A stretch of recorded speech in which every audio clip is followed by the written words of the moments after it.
કે તહેવાર સ્ત્રીઓ માટે આભૂષણ ખૂબ જરૂરી બની જતા હોય છે। જો કે હાલ સોના અને ચાંદીના ભાવ આસમાને પહોંચતા સામાન્ય લોકો માટે દાગીના ખરીદવા એ સપના સમાન છે। ત્યારે સોનાના ઓપ્શન તરીકે ઇમિટેશન જ્વેલરીનો ટ્રેન્ડ વધી રહ્યો છે। ખાસ કરીને સોના જેવા દેખાતા ઇમિટેશન દાગીનાની માંગ ખૂબ વધી ગઈ છે। 25 રૂપિયાથી લઈને 1500 રૂપિયા સુધીના દાગીના બજારમાં ઉપલબ્ધ છે અને રાજકોટમાં ઇમિટેશન જ્વેલરીનું માર્કેટ ખૂબ વિશાળ બન્યું છે। સોના અને ચાંદીના ભાવમાં હાલ ભારે તેજી છે, તેથી સ્ત્રીઓ આભૂષણ માટે સસ્તા અને સુંદર વિકલ્પ ઇમિટેશન જ્વેલરી તરફ વળી રહ્યા છે।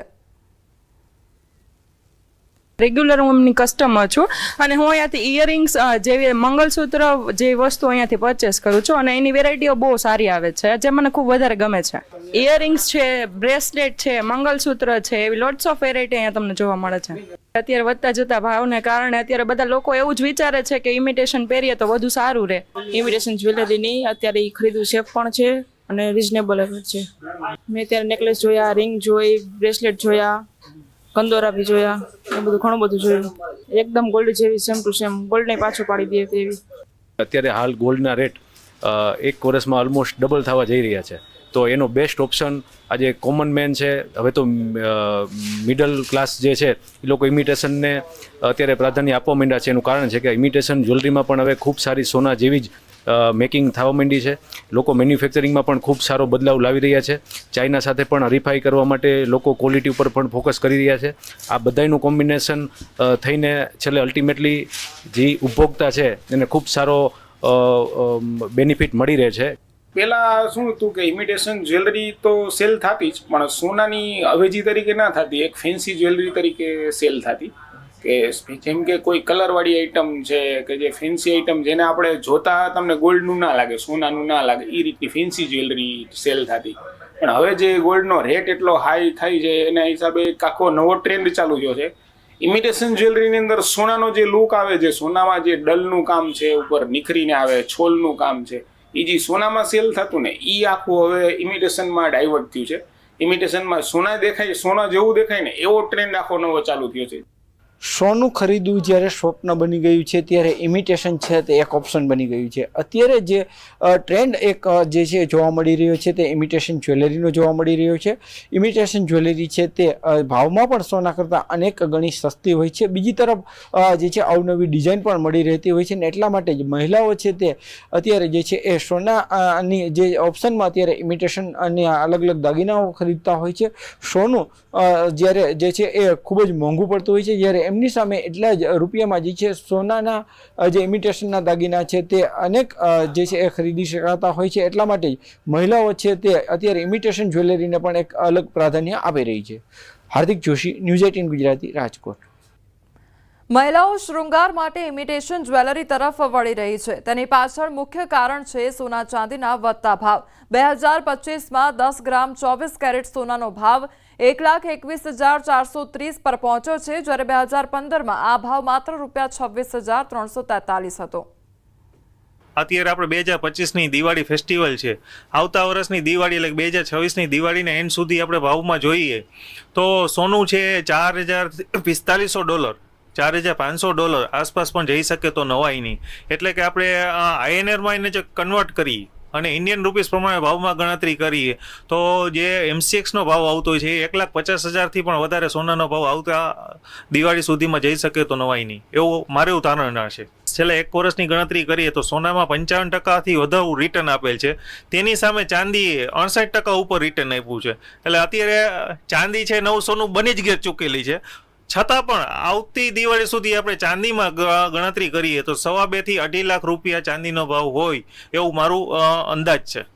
આવતા જ અમદાવાદના બજારો ધમધમી રહ્યા છે। લોકો મોટી સંખ્યામાં બજારોમાં ખરીદી કરવા માટે પહોંચી રહ્યા છે। લોકો ઘર સુશોભનની વસ્તુઓ સાથે સ્થાનિક ઉદ્યોગોને પ્રોત્સાહન મળી રહે છે તે માટે માર્કેટમાં ખરીદી કરી રહ્યા છે। માટી, કોડિયા, તોરણ, કપડાં, બૂટ, ચપ્પલ લોકો લોકલ માર્કેટમાંથી ખરીદે છે। માત્ર અમદાવાદના લોકો નહીં પરંતુ બહારથી આવતા લોકો પણ અમદાવાદના લોકલ માર્કેટને પસંદ કરી રહ્યા છે, જેની પાછળનું કારણ વડાપ્રધાન નરેન્દ્ર મોદીની સ્વદેશી વસ્તુઓ ખરીદવાની પહેલ છે। સાથે લોકલ માર્કેટમાં ખરીદી કરીને લોકો વિદેશની નહીં પરંતુ સ્વદેશી વસ્તુઓને અપનાવી રહ્યા છે।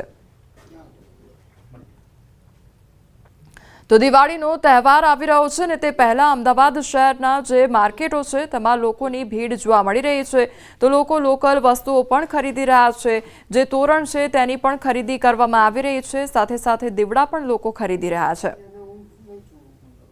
ઘણી સારી છે ઓફલાઈન ખરીદી એમાં ફ્રોડ થવાનો કોઈ ચાન્સ નથી ઓફલાઈન ખરીદીમાં બધા જે માલિકો છે એમની રોજીરોટી બી બની રહે ફ્રોડ ઓછા થાય અને તમે ભાવતાલ કરી શકો એમની સાથે મારા ભાઈની 4 દુકાનો છે એ રોજ એવું કહે છે કે તમે ઓફલાઈન ખરીદી કરો બધાનું ગુજરાન ચાલે ઓનલાઈનમાં બહારથી શું ચાલે બધું આપણને ખબર નહીં હોતી મોદી સરકારે બહુ ઘણું બધું અત્યારે કર્યું છે આપણા માટે તો એમને સાથ આપવો જોઈએ અને તમે આ નાના ગુજરાન ચાલો બધાના આપણા દિવાળી તો બહુ મોટો તહેવાર કહેવાય આખા વર્ષનો તહેવાર ગુજરાન ચાલો બધા ગરીબોનું મધ્યમ વર્ગનું જો આપણે જ ઓનલાઈન ખરીદી કરીશું તો પછી આ ઓફલાઈનવાળા બિચારા બેસી રહેશે એના કરતાં આપણે સાથ સહકાર આપવો જોઈએ આપણા વડાપ્રધાનને સારું છે ઓફલાઈન જ ખરીદી કરાય જેથી અમુક લોકોને હેલ્પ બી થાય અને આપણે જોઈને બી લઈ શકીએ અને પ્લસ રિવ્યૂ બી સારા હોય કાપડ જોઈ શકીએ મટીરિયલ જોઈ શકીએ એટલે બને ત્યાં સુધી ઓફલાઈન કરો જે ગરીબ હોય એમને મદદ કરો ઓનલાઈન કરતાં ઓફલાઈનવાળું સારું છે નોર્મલી હવે આજકાલના જમાનામાં મોલમાં શોપિંગ કરવાનું વધારે લોકોને ફાવે છે એસી મોલ હોય પણ ઇટ્સ અ ગુડ થિંગ કે આપણે આ લોકોને અહીંયા સપોર્ટ કરીએ છીએ ને એ લોકો બી એકદમ ગ્રાઉન્ડેડ ભાવથી વેચે છે એ રીતે આપણે વડાપ્રધાનના કહેવાથી એટલીસ્ટ એ રીતે આપણે સપોર્ટ કરીએ છીએ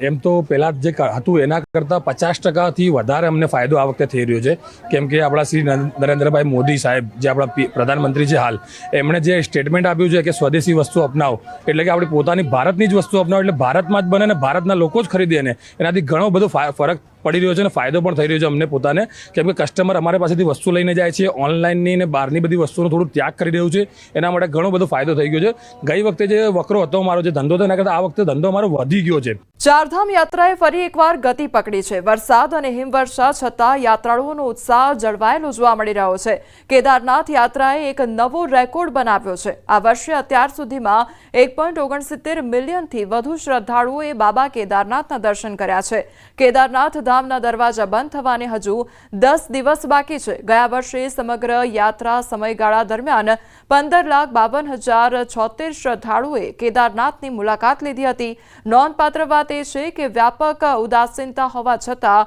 ભક્તોમાં ઉત્સાહનો માહોલ જોવા મળી રહ્યો છે પુષ્ય નક્ષત્રમાં સોના ચાંદીની ખરીદીનું ખૂબ જ મહત્વ રહેલું છે પરંપરા મુજબ લોકો ધનતેરસ તથા પુષ્ય નક્ષત્ર પર સોના ચાંદીની ખરીદી કરતા હોય છે પરંતુ આ વખતે માર્કેટમાં ક્યાંક ચાંદીની ઘટ જોવા મળી રહી છે રોકડા રૂપિયા આપતા પણ ચાંદીનો નવો સ્ટોક માર્કેટમાં નથી વળી બીજી તરફ ચાંદીના ભાવમાં વધારો પણ જોવા મળી રહ્યો છે હાલ ચાંદીનો ભાવ 1,75,000 પર પહોંચ્યો છે નોંધનીય છે કે સોનાના ભાવમાં 5 લાખ કેટલાક સમયથી ધરખમ વધારો થયો છે જેના કારણે હવે લોકો ચાંદી ખરીદવાનું પણ પસંદ કરી રહ્યા છે ચાંદીની ડિમાન્ડમાં વધારો થવાથી માર્કેટમાં તેની ઘટ ઊભી થઈ છે આ વિશે અમારી ટીમે અમદાવાદ શહેરના જ્વેલર્સ એસોસિએશનના પ્રમુખ જીગર સોની સાથે વાતચીત કરી પુષ્ય નક્ષત્રને એક દિવસ પહેલા અમદાવાદના બજારમાંથી ચાંદી ગાયબ થઈ ગઈ છે જાણીને નવાઈ લાગશે પરંતુ અમદાવાદના બજારમાં ચાંદી જ નથી આ વિષય પર વાતચીત કરવા માટે મારી સાથે જ્વેલર્સ એસોસિએશન અમદાવાદ જ્વેલર્સ એસોસિએશનના પ્રમુખ છે જીગરભાઈ સોની તેમની સાથે વાત કરીશું જીગરભાઈ ચાંદી જ નથી માર્કેટમાં આવું કેવી રીતે શક્ય બન્યું અને હજુ પણ આગામી દિવસોમાં કેટલા દિવસ સુધી અમદાવાદના માર્કેટમાં ચાંદી નહીં હોય બેન સૌથી પહેલાં તો આપણે જાણીએ છીએ કે વિશ્વ સ્તરની અંદર સોલાર પેનલ અને ઈવીની ડિમાન્ડ જે આપણે ગવર્મેન્ટ દ્વારા ઘટાડાની જાહેરાત કરવામાં આવી જીએસટીના દરોની ત્યારથી કારના વેચાણમાં નોંધપાત્ર ઉછાળો જોવા મળી રહ્યો છે સાથે સાથે ઈવી વ્હીકલમાં પણ નોંધપાત્ર ઉછાળો જોવા મળી રહ્યો છે લોકો દ્વારા સોલાર પેનલની અંદર પણ મેક્સિમમ રોકાણ કરવામાં આવી રહ્યું છે વીજ ઉદ્યોગને ધ્યાનમાં રાખીને આ બધા જ પ્રયોગોમાં ચાંદીનો મહત્તમ ઉપયોગ થાય છે વાયર બનાવવામાં અને તેને કામ કરવામાં આ દરેક સંજોગોની અંદર જે રીતે ડિમાન્ડ અને વૈશ્વિક લેવલની ઉથલપાથલમાં ગ્રાહકો દ્વારા ચાંદીની લેવાલી છેલ્લા અઠવાડિયામાં જે રીતે થવા પામી છે તે જોતાં મને એવું લાગી રહ્યું છે કે અત્યારે હાલના સમયમાં અમદાવાદમાં ચાંદી ક્યાંય તમને જોવા મળતી નથી પરંતુ નવા ગ્રાહક દ્વારા જો તેનું કોઈપણ પ્રકારનું બુકિંગ લેવામાં આવે તો અમને આગળ ચાંદી ન મળતી હોવાથી હાલમાં અમે બુકિંગ બંધ કરેલ છે. 2-3 દિવસની અંદર જ્યારે થોડી ઘણી પણ ચાંદીની આવક બજારમાં થશે, અમારી પાસે આવશે, ત્યારબાદ જ જો ગ્રાહક 100% પેમેન્ટ આપશે તો જ અમે તેનું બુકિંગ લઈશું. પુષ્ય નક્ષત્ર પહેલાં જે પ્રકારે ડિમાન્ડ છે લોકોની, તે વચ્ચે ખાસ કરીને સપ્લાય હાલ માર્કેટની અંદર જોવા નથી મળી રહ્યો. જો કે હજુ પણ આ જે કહી શકાય કે જે તૂટ છે તે ધનતેરસ સુધી પૂરી થાય તેવું ચોક્કસ એક અનુમાન કહી શકાય. કેમેરા પર્સન નિલેશ સોસા સાથે દીપિકા ખુમાણ, ન્યૂઝ 18 ગુજરાતી, અમદાવાદ.